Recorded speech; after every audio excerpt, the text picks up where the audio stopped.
Hello and good morning guys, welcome to my YouTube channel MEP Adda. आज के इस video में हम लोग बहुत ही इंपॉर्टेंट टॉपिक पर बात करेंगे जो कि एचवैक के फील्ड में बहुत ही इंपॉर्टेंट है जानना। ठीक है, चाहे आप एमईपी के फील्ड में काम कर रहे हो, आप एचवैक कंपनीज में या एचवैक इंडस्ट्रीज में या एचवैक के किसी भी फील्ड में हो, तो ये टॉपिक जो है one of the most important topic है और जानना आपके लिए बेहद ही जरूरी है। तो गाइज आपसे रिक्वेस्ट है कि वीडियो पूरा आखिर तक देखें। बहुत ही जबरदस्त ये टॉपिक है जो कि हर एक एचवैक टेक्नीशियन, एचवैक सुपरवाइजर, एचवैक इंजीनियर, चाहे वो एमईपी इंजीनियर हो, एमईपी सुपरवाइजर हो, जानना बहुत जरूरी है गाइज। तो आज इसी टॉपिक पर बात करेंगे। वो टॉपिक कौन सा है, वो टॉपिक क्या है, ये आपको बहुत आप इंटरेस्टेड अगर हो तो ये वीडियो आपको बहुत ही ज्यादा आपके लिए इंपॉर्टेंट है, और अगर नॉट इंटरेस्टेड तो आप वीडियो को स्किप कर सकते हो, नो प्रॉब्लम। तो गाइज आज का जो टॉपिक है वो है differences between heat pump, heat engine and air conditioning. जी हाँ, इन तीनों के बीच में क्या डिफरेंसेस हैं, इन तीनों के बीच में कौन कौन सा सिमिलैरिटीज है, कौन कौन सा डिफरेंसेस है, आज ये सारी चीजें हम लोग इस वीडियो में देखने वाले हैं। कौन कौन? हीट पंप, हीट इंजन और एयर कंडीशनिंग। ये तीनों ही जो है एचवैक यानी HVAC, heating, ventilation and air conditioning, इसमें ये तीनों ही का इंपॉर्टेंट रोल होता है। ये तीनों ही जबरदस्त अपना रोल प्ले करते हैं, तो इसके बारे में जानना गाइस बहुत जरूरी है। तो इससे पहले आपसे रिक्वेस्ट है गाइस कि अगर आप हमारे चैनल पर नए हैं तो हमारे चैनल को सब्सक्राइब जरूर कर लीजिए और नीचे दी गई बेल की घंटी को भी दबा दीजिए, ताकि जब भी मैं नेक्स्ट टाइम वीडियो अपलोड करूं उसका नोटिफिकेशन सीधा आपको सबसे पहले मिल सके। तो चलते हैं गाइस। तो गाइज़ यहाँ पे आज हम लोग देखेंगे differences between heat pump, heat engine and air conditioning.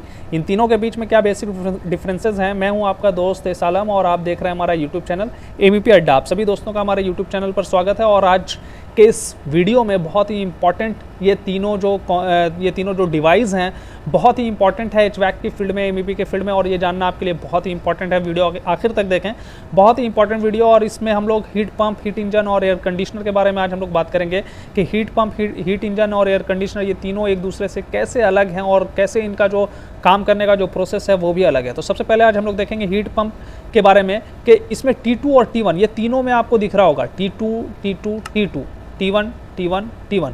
ये T2 आप मान सकते हैं कि ये जो हमारा हाई टेम्परेचर है या हॉट बॉडी है, ठीक है। और T1 को आप कोल्ड बॉडी मान लीजिए या लो टेम्परेचर मान लीजिए, ठीक है। और ये बीच में जो हमारा वर्क जो करेगा ये हमारा डिवाइस है, यानी कि हीट पंप, और ये हो गया हीट इंजन, और ये हो गया एयर कंडीशनर या रेफ्रिजरेटर, ठीक है।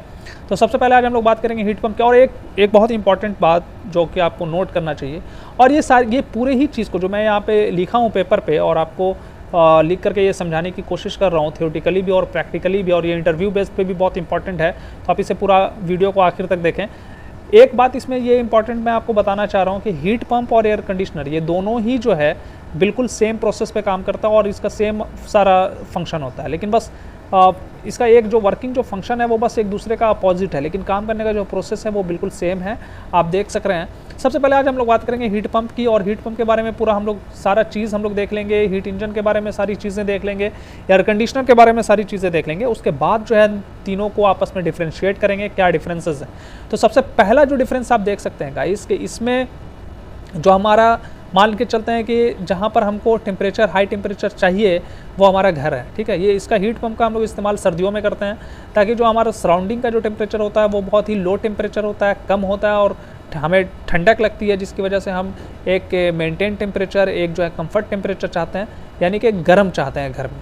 तो गर्म चाहने के लिए हम क्या करेंगे कि हम जो है हीट पंप को कुछ वर्क डन करवाएंगे, ठीक है, कुछ वर्क डन करवाएंगे, और हम Q2 जो है वो इनपुट हो जाएगा हमारे घर के लिए, यानी जो हमारा घर का जो सराउंडिंग का जो हमारे रूम का जो टेम्परेचर होगा उसके लिए इनपुट हो जाएगा Q2, और ये Q1 और WP ये दोनों मिल करके ये इनपुट का काम करेगा, यानी कि ये जो हीट पंप है वो Q1 और WP की मदद से, यानी वर्क डन, और यहाँ से जो हमारे सराउंडिंग से कुछ ये हीट एब्जॉर्ब कर रहा है और ये वर्क कर रहा है, तो ये दोनों मिल करके Q2 जो है वो इनपुट प्रोवाइड कराएगा, हीट इनपुट हो जाएगा हमारे गाइस। मैं आपको बता दूं कि हीट इनपुट जो होता है वो हमेशा हीट आउटपुट के बराबर होता है, यानी जितना हम हीट देंगे, इनपुट देंगे, उतना ही हमारा हीट जो है आउटपुट में मिलेगा, ठीक है। तो आप यहाँ पे वर्क डन निकालने का जो फॉर्मूला होता है गाइस वो ये होता है कि जो हमारा Q1 प्लस WP Q2 निकालेंगे, ठीक है। तो टोटल जो हमारा हीट जो इनपुट हो रहा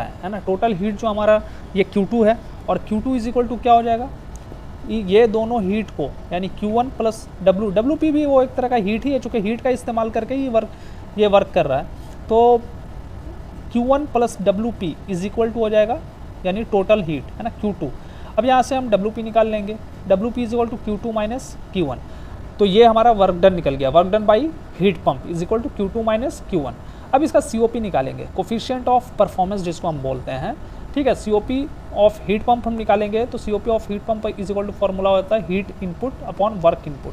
तो हीट इनपुट हमारा कितना हुआ Q2 बोले तो Q1 प्लस WP। आप देख सकते हैं Q2 बराबर क्या है, Q1 plus WP। Heat input तो एक तरह से यही है ना, ये दोनों Q1 प्लस WP, लेकिन इन दोनों को मिला करके टोटल हीट मेरा कितना निकल रहा है Q2, यानी Q1 प्लस WP के जगह पे Q2 लिखो या इसके जगह पे ये दोनों लिखो, बात एक ही है। तो हम Q2 लिख दिया है ना। हीट इनपुट हमारा जो मेन जो हम हीट इनपुट हो रहा है हमारे रूम में या घर में जो भी, तो Q2 है। अब वर्क इनपुट क्या है, वर्क इनपुट अभी हमने निकाला है, work input Q2 minus Q1 है, आप देख सकते हैं Q2 माइनस Q1। तो इस तरीके से जो है हमारा COP भी निकल गया दोस्तों। COP of heat pump is equal to Q2 upon Q2 minus Q1। अब COP का कोई भी यूनिट नहीं होता है, क्योंकि आप देखें ना हीट इनपुट का जो यूनिट है वो है किलो जूल पर सेकंड, और वर्क इनपुट का भी जो यूनिट है यानी Q2 माइनस Q1 उसका भी जो है किलो जूल पर सेकंड। अब ये किलो जूल पर सेकंड जो है, ये इसका अगर लिखें हम यूनिट किलो जूल पर सेकंड और इसका भी लिखें किलो जूल पर सेकंड, तो ये दोनों क्या होगा, आपस में कट जाएगा। यानी COP जो होता है, कोफिशिएंट ऑफ परफॉर्मेंस जो होता है, वो ऑलवेज यूनिट लेस होता है। ये जनरल कॉम्पिटिशन में भी ये सारे क्वेश्चंस पूछे जाते हैं, और अगर आप HVAC का इंटरव्यू अगर देने के लिए जाते हैं तो वहाँ पर भी ये पूछ सकता है इस टाइप का क्वेश्चन। अब ये हम बात करते हैं इसके एफिशिएंसी के बारे में। तो इसका जो एफिशिएंसी होता है हीट पंप का, वो या तो 100% हो सकता है या फिर 100% से या तो ज़्यादा हो सकता है, इफिशिएंसी में मोर देन 100% और इक्वल, यानी कि इसका एफिशिएंसी जो होता है वो या तो 100% से ज़्यादा हो सकता है या फिर बराबर हो सकता है। इसमें जो टेम्परेचर होता है T1, ये जो टेम्परेचर यानी कोल्ड बॉडी का जो टेम्परेचर है वो हमारा एटमॉस्फेरिक टेम्परेचर के बराबर होगा। अभी मैंने आपको बताया कि ये सर्दी के मौसम में हम इसका इस्तेमाल करते हैं। जो हमारा कोल्ड बॉडी यानी कि जो सराउंडिंग का जो टेम्परेचर है, एटमॉस्फेरिक टेम्परेचर है, वही मेरा T1 होता है, यानी T1 is equal to TA। अब यहाँ पे एक इंपॉर्टेंट बात ये नोट करने वाला है गाइस कि जो हीट पंप का जो COP होता है वो COP ऑफ रेफ्रिजरेटर या COP ऑफ एयर कंडीशनर +1 के बराबर होता है इन दोनों के बीच में, यानी कि COP ऑफ रेफ्रिजरेटर और COP ऑफ हीट पंप के बीच में क्या रिलेशन है, ये रिलेशन है, ठीक है।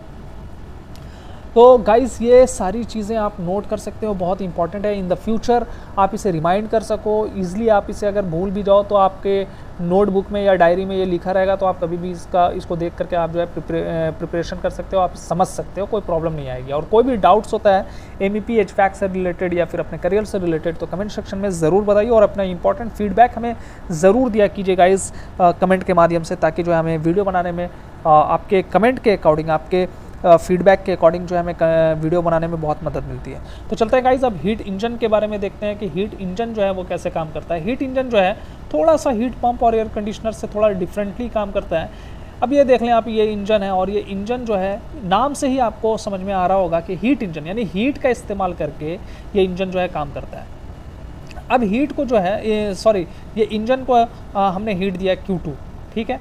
ये इंजन जो है Q2 हीट लेता है और कुछ वर्क करता है, ठीक है। वर्क करने में ये हीट का इस्तेमाल करता है। तो जो भी मतलब ये हीट को इस्तेमाल किया वर्क करने के लिए, और जो बच गया हीट उसे रिलीज़ कर देता है हमारे कोल्ड बॉडी या सराउंडिंग में, कह सकते हैं आप, ठीक है। तो अब ये जो हीट इस्तेमाल किया वर्क करने के लिए और जो रिलीज़ कर दिया, इन दोनों को अगर हम जोड़ दें तो हमारा टोटल हीट हो जाएगा, यानी Q2।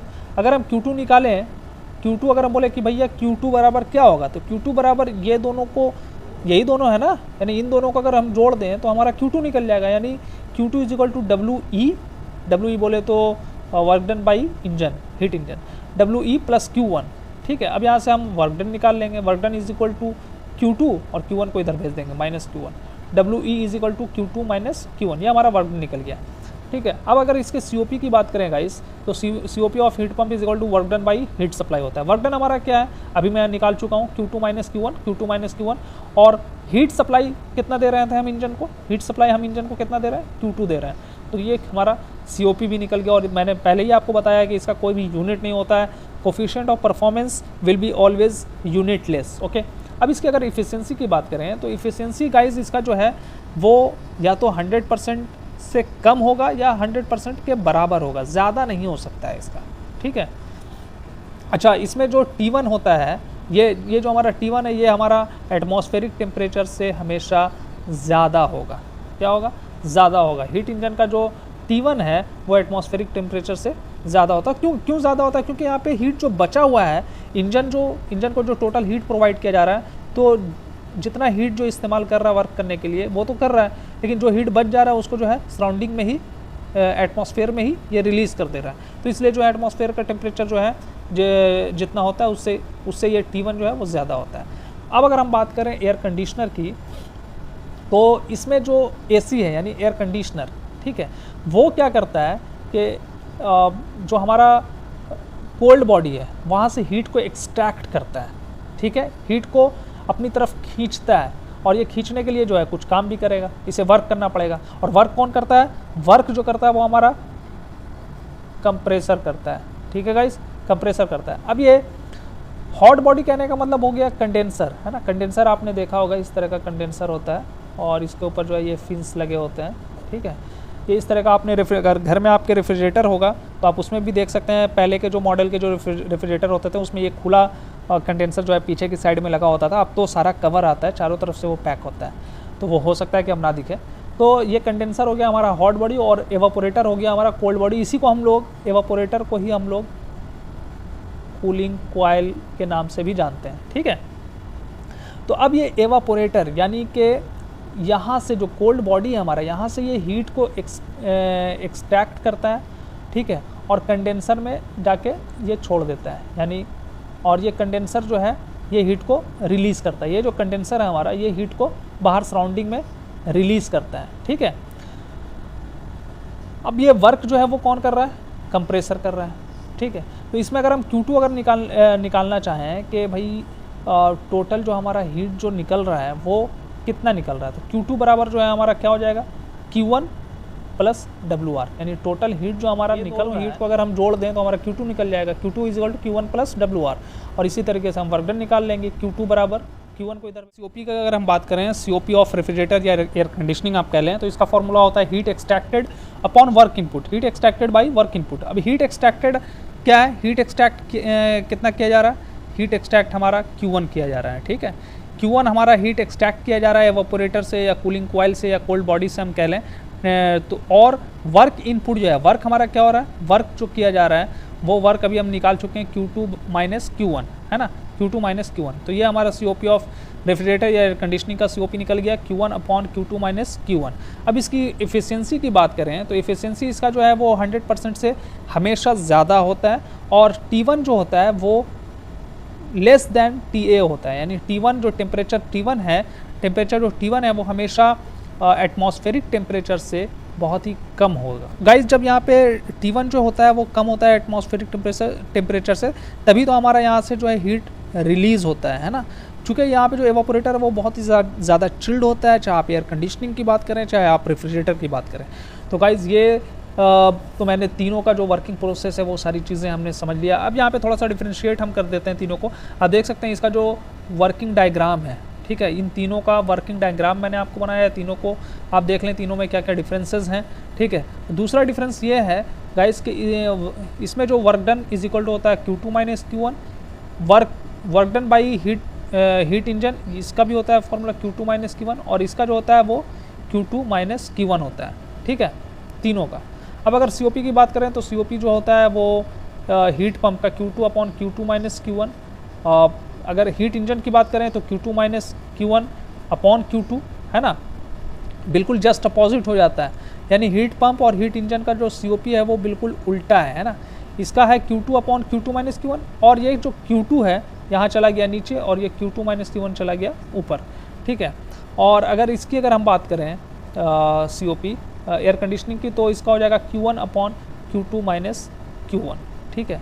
सेम हीट पंप और एयर कंडीशनर की बात करें, सिर्फ Q2 माइनस Q1 तो दोनों का नीचे में सेम है, लेकिन ऊपर में यहाँ पे Q2 है और यहाँ पे ऊपर में Q1 है, ठीक है। और अगर इफिशिएंसी की अगर हम बात करें तो एफिशिएंसी जो होता है वो हीट पंप का या तो 100% से ज़्यादा होगा या बराबर होगा, ठीक है, जबकि हीट इंजन का जो एफिशिएंसी होता है वो हमेशा 100% से कम होगा या बराबर होगा, ठीक है, ज़्यादा नहीं होगा। और हीट पंप जो होता है वो उसका एफिशिएंसी हमेशा ज़्यादा होगा या बराबर होगा, इसका या कम होगा या 100% के बराबर होगा। और इसका एफिशिएंसी हमेशा ज़्यादा ही होता है, बराबर भी नहीं होता, हमेशा ज़्यादा होता है। अगर हम बात करें टेम्परेचर की, तो इसमें T1 बराबर TA होता है। यहाँ पे T1 जो है वो TA से ज़्यादा होता है। और यहाँ पर जो एयर कंडीशनिंग की बात करें तो T1 जो होता है वो TA से गाइस, मेरे इस वीडियो को पूरा देखने के लिए आपका बहुत बहुत धन्यवाद। और इसी तरह के MEP और HVAC से रिलेटेड और भी वीडियोस देखने के लिए आइए ना हमारे चैनल को सब्सक्राइब कर लीजिए, बिल्कुल फ्री है। और नीचे दी गई बेल की घंटी को भी दबा दीजिए ताकि जब भी मैं नेक्स्ट टाइम वीडियो अपलोड करूं उसका नोटिफिकेशन सीधा आपको सबसे पहले मिल सके। तो thank you so much for watching my this video. Next video में फिर मिलेंगे, तब तक के लिए धन्यवाद।